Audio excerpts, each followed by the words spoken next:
श्री महाप्रज्ञ गुरुवे नमः।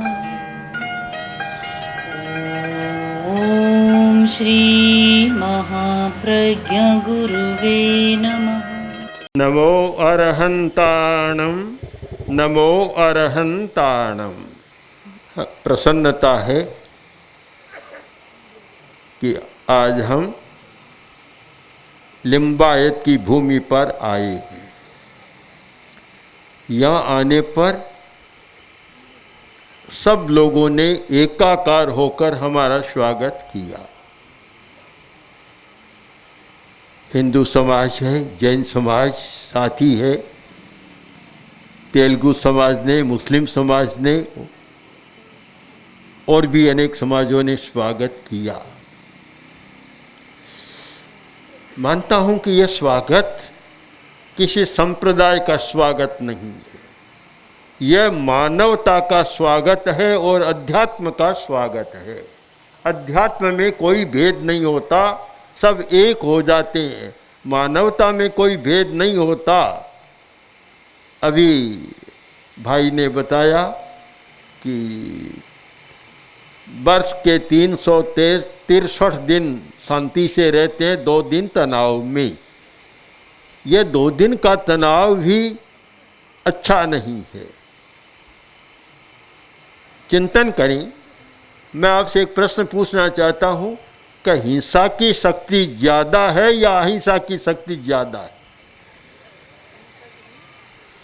चिंतन करें इस पर। अगर आप कहें कि हिंसा की शक्ति ज्यादा है तो 12 महीना लड़ाई कर आप देख लें, प्रयोग कर लें, कैसा क्या होगा?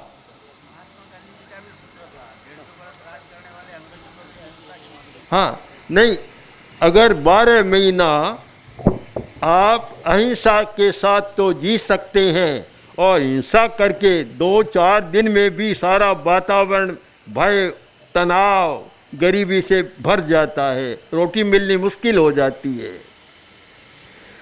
मुझे याद है हम लोग जब अहमदाबाद में थे और जो दंगा हुआ और हमने भी उसमें काफ़ी भाग लिया, प्रयत्न किया, शांति भी हो गई। एक घटना मैंने सुनी, बड़ी मार्मिक लगी मुझे। नेपाल से हमारे भाई आए थे, हवाई अड्डे से जहाँ प्रेक्षा विश्व भारती में आ रहे थे, टैक्सी किराए की, टैक्सी का ड्राइवर मुस्लिम भाई था। पूछा आपको कहाँ जाना है? तो कहा प्रेक्षा विश्व भारती में। वहाँ महाराज के पास जाना है कि हाँ। फिर वह ड्राइवर बोला कि महाराज आए, शांति हो गई, हमें रोटी मिलने लगी, नहीं तो हमारी रोटी के दाने भी मुश्किल हो रहे थे। आप जानते हैं कि जहाँ भी हिंसा होगी लंबे समय तक चल नहीं पाएगी, और तो क्या महायुद्ध भी जीवन भर नहीं चलता। अगर दूसरा महायुद्ध हुआ, आज भी उसकी समस्याएं हैं, उसके बाद भाव कितने महंगे तेज हो गए, गरीबी कितनी बढ़ी है, आज भी उसके परिणाम भुगत रहे हैं। अगर 2-4 महीना दंगा हो जाए तो दंगा कराने वाले तो आराम से बैठे रहते हैं बड़े बड़े बंगलों में, उनको कोई दिक्कत नहीं होती। बेचारे गरीब सारे मारे जाते हैं, रोटी उनकी छिन जाती है, दुख वे पाते हैं। इसलिए एक सामान्य आदमी को यह समझाया जाए और उसकी समझ में आए कि लड़ना झगड़ना हमारे हित में नहीं है। हम मुश्किल से रोटी कमाते हैं, वह रोटी भी छिन जाएगी और गरीबी और बढ़ जाएगी। अगर अच्छा जीवन जीना है, विकास करना है, तो उसके लिए शांति अनिवार्य है। यह सच्चाई सबके समझ में आनी चाहिए। तो पहले प्रश्न का उत्तर, हिंसा में शक्ति तो है परंतु ज़्यादा टिकने वाली नहीं है। 5 दिन 10 दिन महीना टिक जाए तो अनर्थ हो जाता है, आखिर समाप्त हो जाती है। अहिंसा की शक्ति 12 महीना रहे तो और अधिक आनंद और विकास होता है। सब अभय रहते हैं, कहीं तनाव का नाम नहीं होता और प्रेम का ऐसा स्रोत बहता है कि सब एक दूसरे को देखकर खुश होते हैं प्रफुल्ल हो जाते हैं और राजी पेशे रहते हैं। दूसरी बात मैं आपसे पूछना चाहता हूँ कि हिंसा का परिणाम क्या होता है और अहिंसा का परिणाम क्या होता है। आप स्वयं सोचें, हिंसा का परिणाम क्या। हमें प्रवृत्ति और परिणाम दोनों पर विचार करना चाहिए। हिंसा का परिणाम क्या है? पहला परिणाम तो यह है कि धन का बहुत व्यय होता है। आज विचार करें, सारे विश्व में जो एक समस्या है, ये न माने कि हिंदुस्तान में गरीबी है, बड़े बड़े अमेरिका जैसे राष्ट्रों में भी गरीबी बढ़ रही है। कारण कि सारी शक्ति शस्त्रों के निर्माण में लग रही है और उसका परिणाम यह है कि जो धन जनता के हित में लगना चाहिए, शिक्षा में, गरीबी मिटाने में, मकान बनाने में, चिकित्सा कराने में लगना चाहिए, वह सारा धन शस्त्रों के भंडार में लग रहा है, निकम्मा पड़ा है, काम नहीं आ रहा है बहुत सारा, पर एक डर के कारण ऐसा हो रहा है। हिंसा का परिणाम होता है डर, भय, और फिर शस्त्रों का निर्माण, और फिर आपस में ही लड़ाइयाँ। ये परिणाम अच्छा नहीं होता, बुरा होता है। और अहिंसा का परिणाम शांति, व्यापार बढ़ेगा, भाईचारा बढ़ेगा, मानवीय संबंध सुधरेंगे, सारा अच्छा होगा और एक अभय होकर आदमी जी सकता है। ऐसा देखा, कुछ गांवों में हम गए, अच्छा वातावरण है, वहाँ बताया कि चाहे मुस्लिम बस्ती में अकेली हिंदू औरत रात को 12 बजे जाती है, कोई खतरा नहीं, और हिंदू बस्ती में मुस्लिम औरत रात को 12 बजे चला जाए तो कोई खतरा नहीं है। जब ऐसा वातावरण होता है तो फिर आनंद का जीवन होता है, कोई डर नहीं, भय नहीं, तनाव नहीं, कुछ भी नहीं होता। तो एक तो हिंसा की शक्ति, अहिंसा की शक्ति, इस पर आप विचार करें और आज के नवयुवकों को, बच्चों को यह पाठ पढ़ाए कि देखो, हिंसा की शक्ति एक बार तो लगती है पर टिक नहीं पाती, आखिर तो अहिंसा की शरण में जाना पड़ता है, समझौता करना पड़ता है, संधि करनी पड़ती है, बातचीत करनी पड़ती है। कोई 12 महीना लड़ नहीं सकता आदमी, सब कुछ करना पड़ता है। तो अहिंसा की शक्ति ज़्यादा है और वह स्थायी है। अहिंसा की शक्ति स्थायी काम नहीं देती। ये दिमाग क्लियर हो जाए तो कितना अच्छा हो। कल एक भाई ने बताया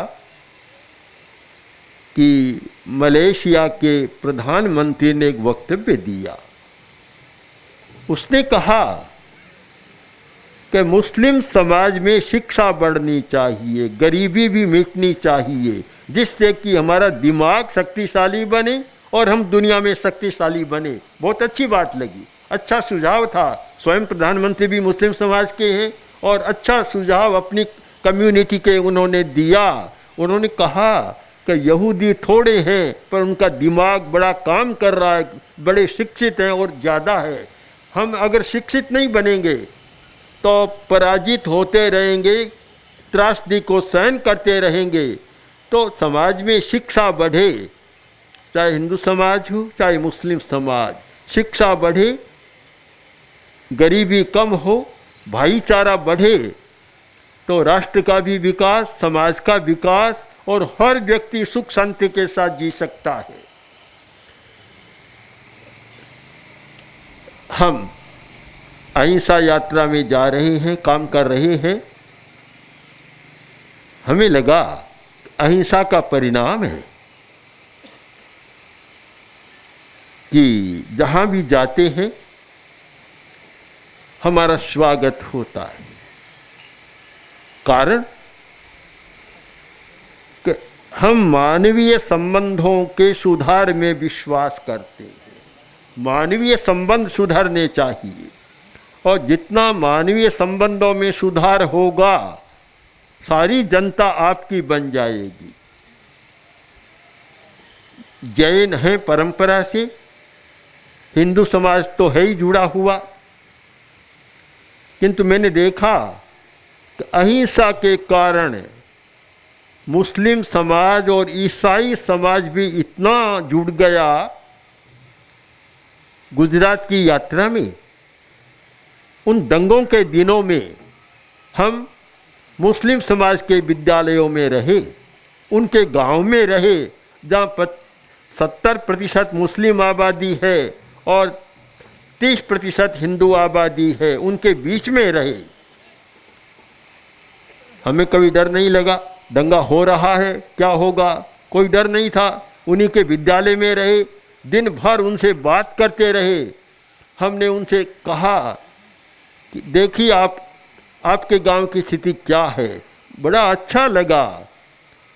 कानोदरा गांव के एक जो सर्वोदय मंडल है, मुस्लिम समाज संचालित कर रहा है, उनका विद्यालय है।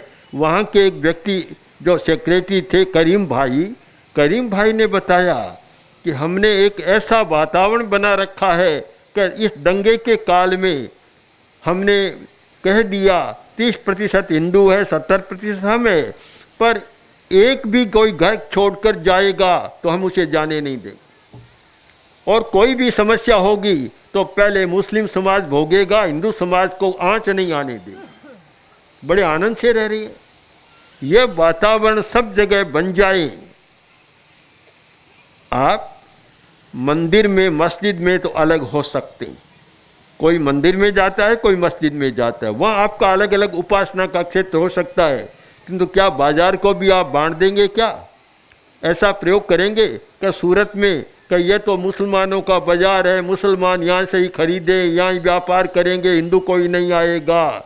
हिंदू ऐसा करें, हिंदुओं का बाजार है, यहाँ हिंदू ही खरीदेगा, हिंदू ही बेचेगा, दूसरा मुसलमान कोई नहीं आ सकेगा। क्या आप करना चाहते हैं क्या? ये संभव ही नहीं है। बाजार में सब एक हो जाते हैं। आपको जीना है तो बाजार में जीना है, समाज के साथ जीना है। धर्म अपनी श्रद्धा का विषय है। जिसकी जहाँ रुचि है, जहाँ श्रद्धा है, वहाँ वह जाता है, करता है। दूसरे को कोई उसमें समस्या नहीं होनी चाहिए।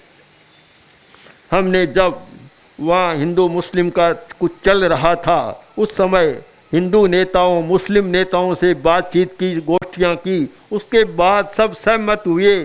सारे मुस्लिम नेता थे, हिंदू विश्व परिषद, बजरंग दल आदि, सब ने उसको स्वीकार किया। पुलिस कमिश्नर भी साथ थे कि किसी भी संप्रदाय का कोई पर्व, त्योहार, उत्सव का दिन हो, दूसरे समुदाय के लोग उसका सम्मान करें तो महानता की बात है।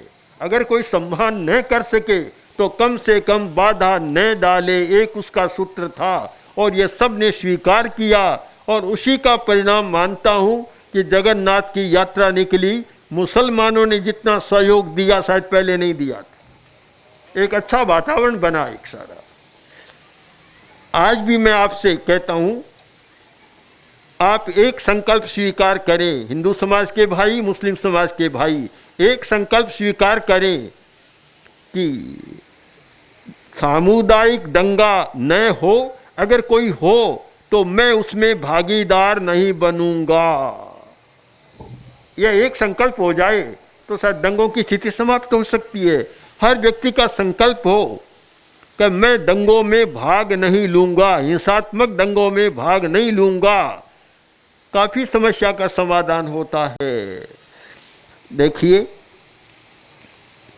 समस्या क्या है कि दो बच्चे लड़े, दो समुदाय के, और वह बात बढ़ते बढ़ते सामुदायिक हिंसा बन जाती है। दो व्यापारी आपस में लड़े और दो समुदाय के लोग लड़ पड़ते हैं। ऐसा नहीं होना चाहिए।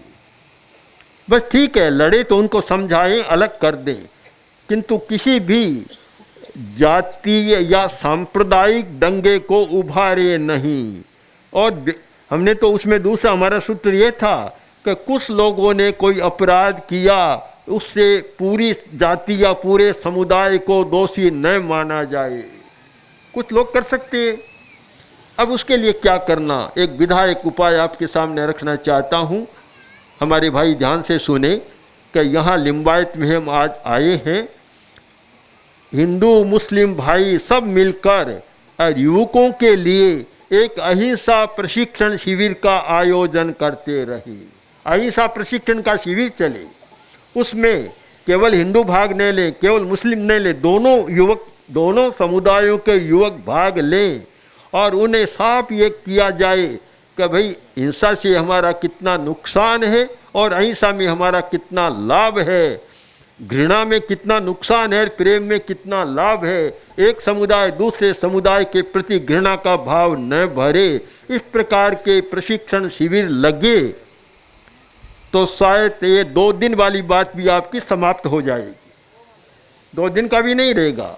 कल हमारे पास सूरत के बड़े बड़े लोग, जोशी जी जैसे विद्वान व्यक्ति और रजनी भाई सेठ, कई प्रोफेसर और चैम्बर ऑफ कॉमर्स के अशोक भाई शाह, 20-30 लोग मिले।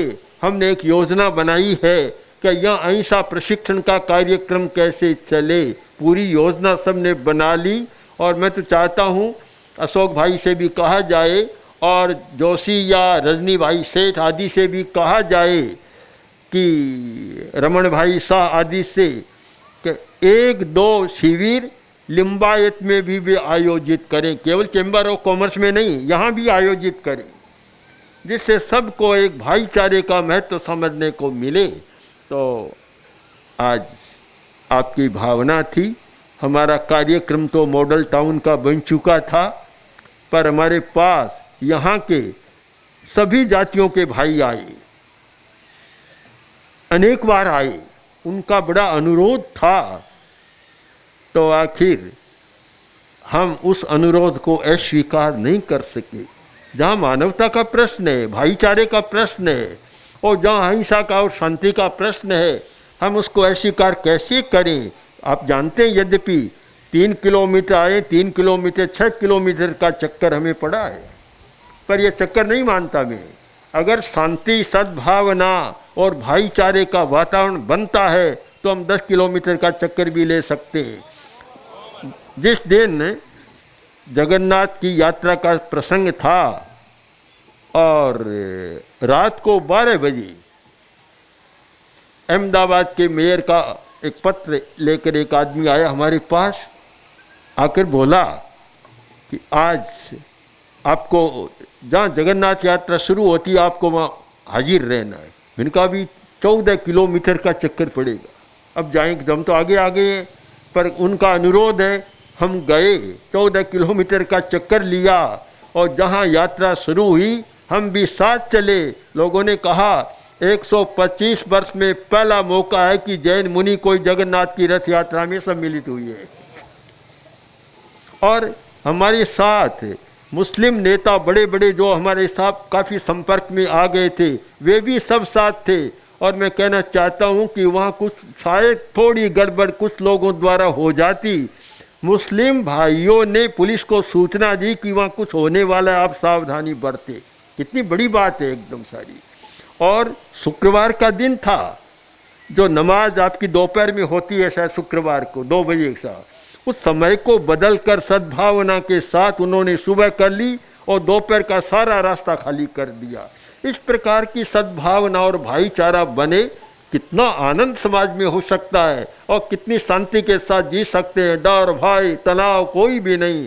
तो आप लिंबायत के सब भाई भी चिंतन करें, ऐसे वातावरण का निर्माण करें और अब ऐसा संकल्प करें कि 2 दिन की बात आज से समाप्त।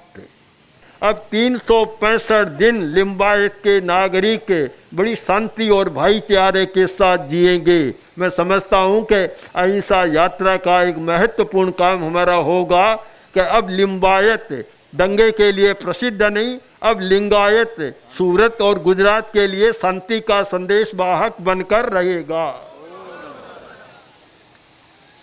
तो प्रसन्नता है और इस प्रसन्न वातावरण में आप लोगों ने जो एक मानसिक संकल्प किया है, जो भी कारण बनते हैं उनका निराकरण करेंगे और ऐसा प्रशिक्षण हर समुदाय के लोग अपने युवकों को या साथ में मिलकर देंगे, जिससे वातावरण बदल जाए और लिंबायत एक अहिंसा और शांति का संदेश वाहक बने। ओम आर्हम।